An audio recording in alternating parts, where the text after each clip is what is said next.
hello and welcome to your 1L Club session for today. We're talking about midterms, right? It's October right now. Time for us to start getting into midterms if we haven't taken them already. And this is such an important season for your growth, all right? You've got a couple of months under your belt in law school. You've learned some lessons, right? Sometimes some hard ones, some tough ones to swallow. And this is all about how we can take this information, this feedback, and grow into November and get ready for finals. Okay, so everything about today is how do we learn from these midterms, all right, and how to prepare for them. So first off, I want to start off with your goal with midterms.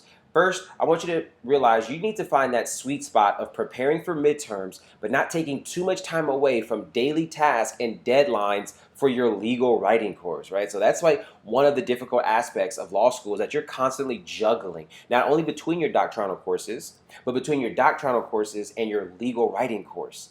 And so the legal writing course, if you have deadlines, especially graded deadlines, make sure you're still right being aware of those, prioritizing those, etc.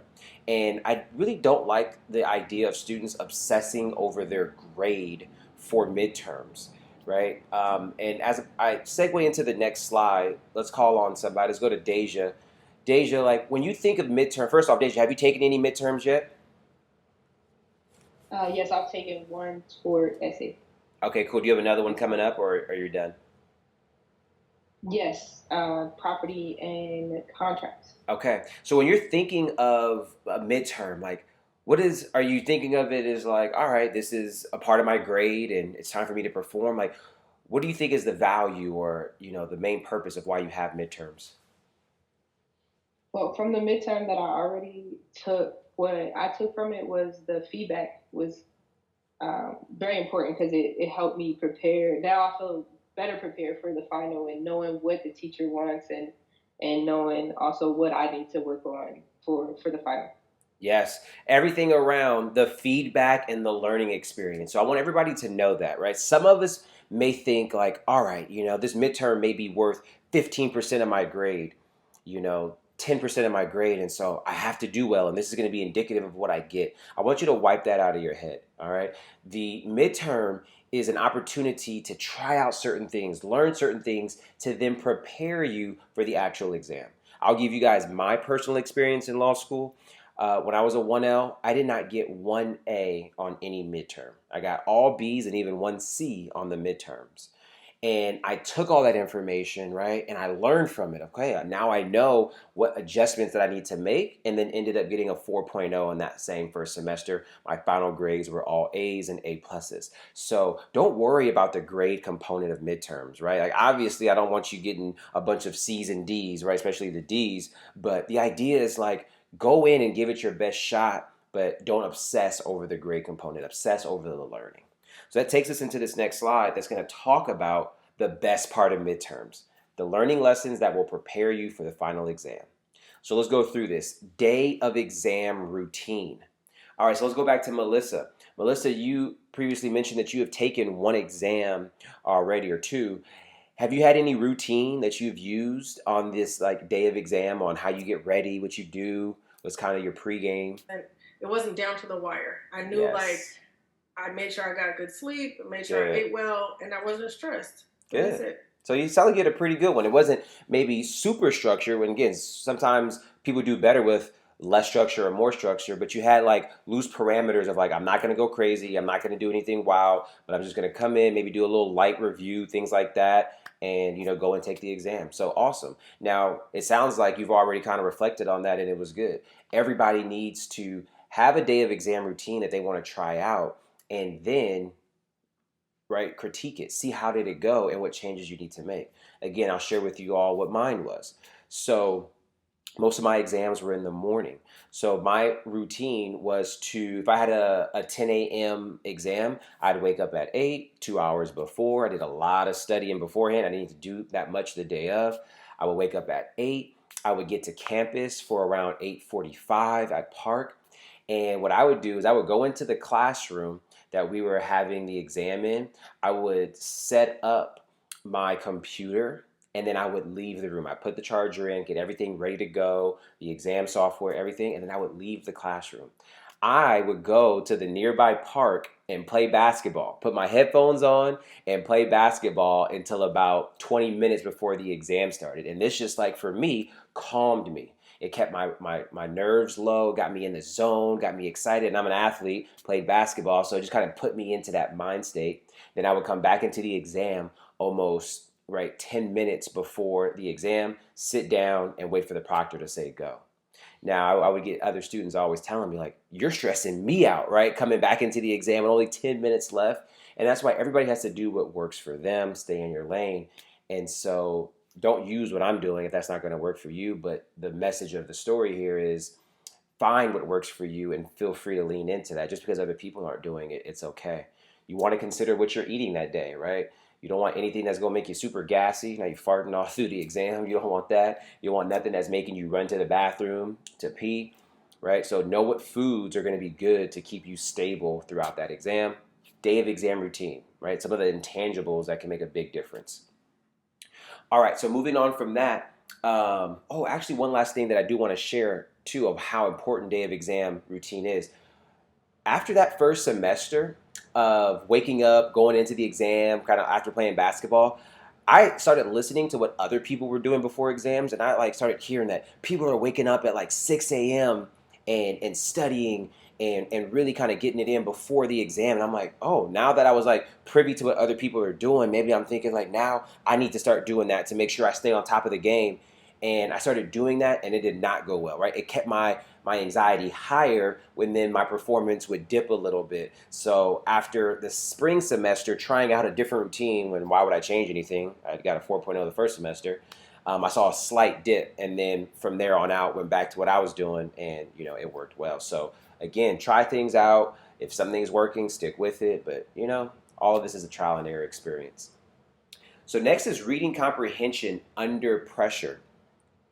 All right, so let's go back to Deja. So Deja, you've already taken a couple midterms. How do you feel like you did as far as understanding the fact pattern once that clock was on, right? Now you're in the game. It's all happening real time. Do you feel like your reading comprehension was good during that exam? Not at the very beginning. I felt like when the time first started, I felt like I froze for a second.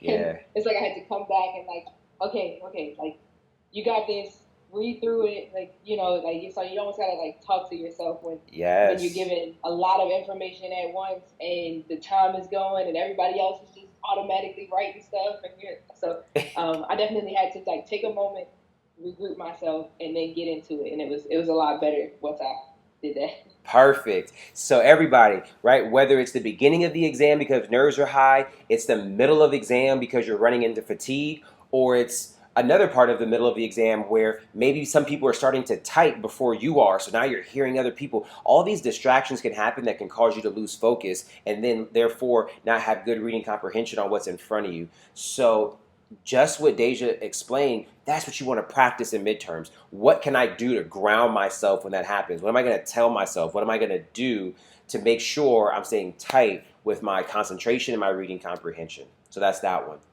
Next, the next learning lesson that you can get from your midterms are how well you actually understand the law and the rules. So this can point out some gaps for you if it's like, wow, like I really missed the mark here on that analysis for X topic or Y topic. So look for that in your feedback. Another one, time management. Use your midterm as an experience with this whole time management, right? Not only even time management within essays alone or within multiple choice alone, but also time management of having to do both of them back to back. Some of you guys don't get that experience for your midterm, but do know that's a thing. So again, my experience, I went through multiple choice questions very slow. So whenever I would do an essay, or excuse me, a final exam, I'd always do multiple choice first. I highly recommend that for all students because to Melissa's point, for most essays, you can spend much longer than the allotted time for it. Most essays are written in that way where you can write on forever. So instead of starting off with the essay where it's kind of hard to cut it at any point, do the multiple choice questions first, and then that way you have the set limited time for the essay. So for me, I would always do multiple choice in a way where I was one of the last people that transitioned to the essay, which means by the time I was reading my essay question, other people were already starting to type out their answer.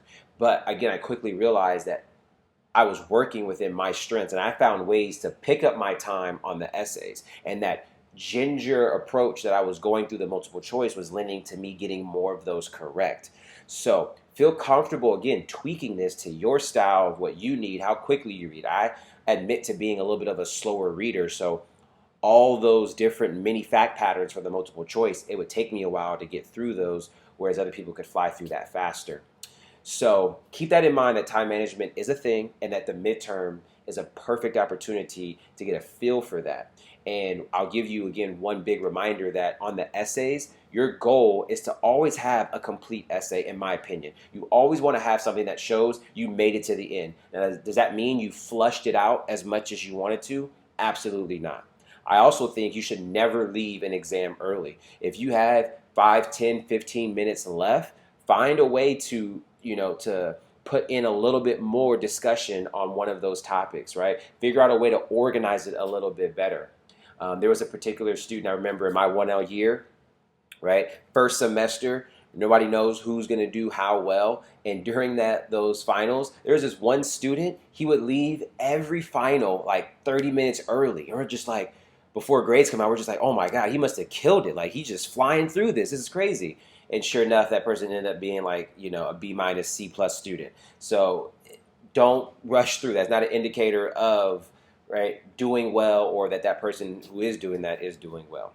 Take advantage of all the time you get. All right, and then lastly is essay writing skills and multiple choice skills. We've talked about these in various sessions on all different components that go into multiple choice and essay writing. Midterms are a great place to practice those things. All right, so now let's talk about how to prepare for these midterms, at least for the ones that you still have in front of you. So be sure to know the format of your midterm, whether it's multiple choice and or essay, because that will change how you should prepare. Prepare a day of exam routine to test out. So we talked about this a little bit already. If you haven't thought through that, go ahead and spell that out. Like, I want you to know what you're going to eat that day. What time do you need to leave your house to comfortably get to campus in a way where you're not anxious, right? What are all the things you're going to do to get you in the right mind state, right? The right mental state before the exam. So have one, try it out, and then make the tweaks as necessary. Update and study your outline for the law and rules that are eligible for testing in the midterm. So you want to be up to date with that stuff. Incorporate a few practice exams and questions, either from your professor, and if you don't, look into supplements. And then you want to spend the day or night before memorizing those rules, right? Because it's going to be hard to do anything if you don't have those rules memorized. So let's go into how much prep time. So I suggest that for every midterm, you dedicate anywhere from 3 to 6 days preparing for a midterm. Could you do less? Sure, I don't advise it. Could you do more? Sure, but I don't advise it. Anything over 6 days, you're probably taking away too much from the other responsibilities that you have. This is still in the middle of the semester. All of your classes aren't in midterms. You have other classes to keep up with. You have your laws to keep up with, your legal writing class. So I think 6 days is a max. 1 to 2 days for updating and studying your outline for the rules eligible to be tested. 1 to 2 days doing practice questions, and then 1 to 2 days memorizing rules for the exam. For those that haven't memorized yet, this is again another opportunity to practice and get feedback, right? What memorization techniques am I going to use, right, that are effective? So some options: whiteboarding, right? Getting on the whiteboard and writing out rules. Typing out on the computer. Sometimes the exam software that you have to use will have like a practice mode. So you can actually go into that software and type out rules, so you can not only get muscle memory of typing out the rules, but you can also get this visual memory of what that particular rule looked like, right? You remember writing out the rule for assault and it was on 2 lines, but on the day of the exam, you have assault on 1 line. It's like, hold up, something is missing here, right? So that visual memory can help as well. So typing out the rules. Writing out the rules on paper is another one. My personal favorite was taking my outline. I call this the actor style. Taking my outline, looking at a rule, and then putting the outline to my chest or putting it down and having to recite that rule out loud. And I had to stay with that rule until I could do it perfectly 2 to 3 times. All right, so everything works different for different people. Some people do flashcards. You gotta be careful with flashcards and making them from scratch because it can be very time consuming. But if it's very effective for you and you can get it done, then by all means use it. So play around with those memorization techniques. see which one works come the day of the exam, and you're like, ooh, maybe I needed either more time or I need a different technique. All right.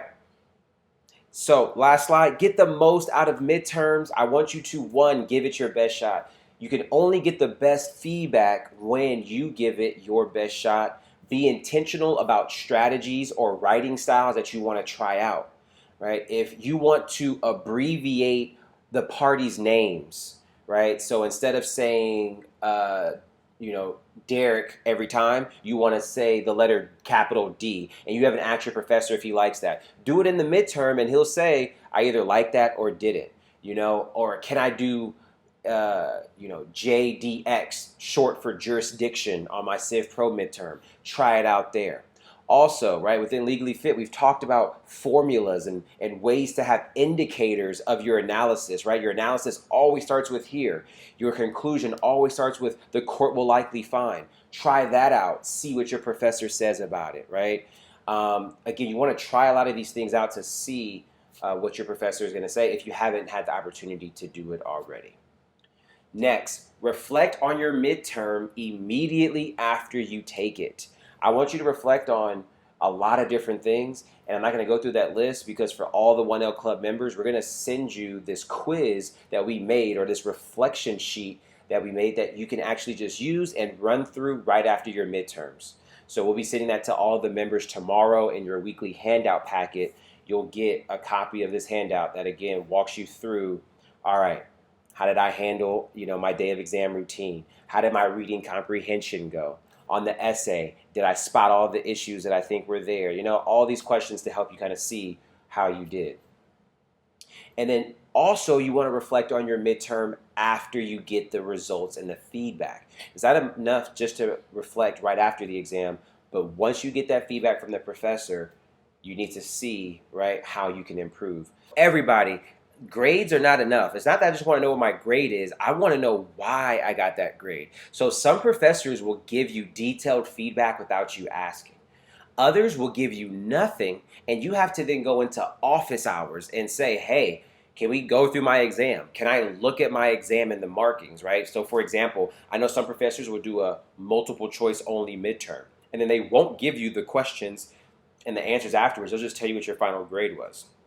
But most of them that do that will allow you to go into office hours and go through it with them there. So just be aware of that and try not to take no for an answer and push a little bit. Now, obviously, if they're just saying no, there's no reviewer feedback at all, then that's the situation. But most, if you pry a little bit, go to office hours, you can go and get that feedback, and it's imperative that you do. All right, as we see here, it says the students who learn and improve from their midterm feedback, those are the students who end up getting A's. Assess your performance in two categories. How was your understanding of the law? And then how was your performance in your execution? All right, that concludes our lesson for today. Don't forget to check out the Master the Subject materials if you all haven't already. That's going to really help you understand the law. You guys know you come to the 1L Club for the skills, but we have the stuff to break down contracts, to break down torts, property, all those 1L classes to really help you prepare for midterms and the final exam. So check it out on the website. It's Master the Subject. It'll make the difference. Thank you for joining the 1L Club session on midterms and how to prepare. Remember, midterms are not for an assessment. They are an opportunity to learn and get you ready for those final exams. But I wish you the best of luck, and don't forget to subscribe to our channel and turn on those notifications so you can get the latest on our 1L Club sessions. Learn more about Legally Fit and Break into Law School in the description.